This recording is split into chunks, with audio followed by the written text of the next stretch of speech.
Have you ever imagined what it would feel like to finally be in control?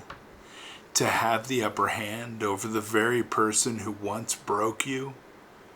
The one who lied, betrayed you, or walked away when you needed them most? You know, that moment comes for all of us. The moment when life says, here's your chance to make them feel what you felt. And in that heartbeat, your soul is tested. Because the real question isn't, can you get even? It's, can you rise above? You know, if you ever get a chance to treat them the way they treated you, I hope you walk away and take the opportunity to do better. It's not weakness, that is power. Because anyone can throw a stone, but only the strong can drop it. Picture this: a woman, terrified, dragged through the streets, a circle of angry men shouting accusations. They say she deserves to die. They're ready to stone her, right in front of everyone. They look to Jesus, expecting him to join in the judgment. But instead, he kneels down, silent, and starts writing in the dust.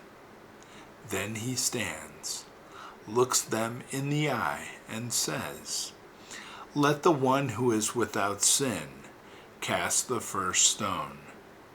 And one by one, the stones hit the ground. Thud, thud, thud.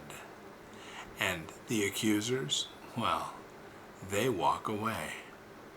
Jesus turns to the woman and says, "Neither do I condemn you. Go and sin no more." He had the power to destroy her, but he chose to heal her instead. And that's what divine strength looks like. That's what mercy looks like when it wins. Maybe someone's done you wrong. Maybe they spread rumors, took advantage, or walked out when you needed them most. And now, you finally have your moment. That chance to hurt them back, to even the score. But remember, every time you throw a stone, you carry one more burden. And every time you forgive, you set yourself free. When Jesus was hanging on that cross, the same people who cheered for him days earlier were now shouting, "Crucify him." He could have summoned angels to stop it all, but instead he said, "Father, forgive them." He didn't seek revenge. He rewrote the story. And that's what he calls you to do.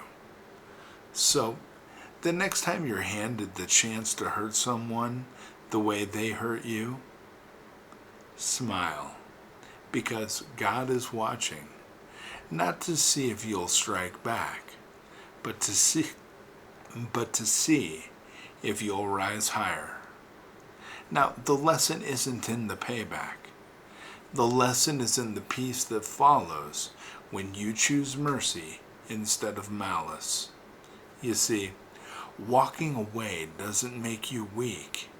It means you're protecting your peace, your purpose, and your heart. You're saying, I won't let their behavior define my character, and I won't let bitterness build where love was meant to live. So, yes, if you ever get a chance to treat them the way they treated you, I hope you walk away and do better. Because that's what Jesus did. And in doing so, he showed the world that love is always stronger than revenge. Mercy is louder than hate. And walking away doesn't mean you lost. It means you won. twice, once over them, and once over the darkness that tried to live in you. God bless you, my friends.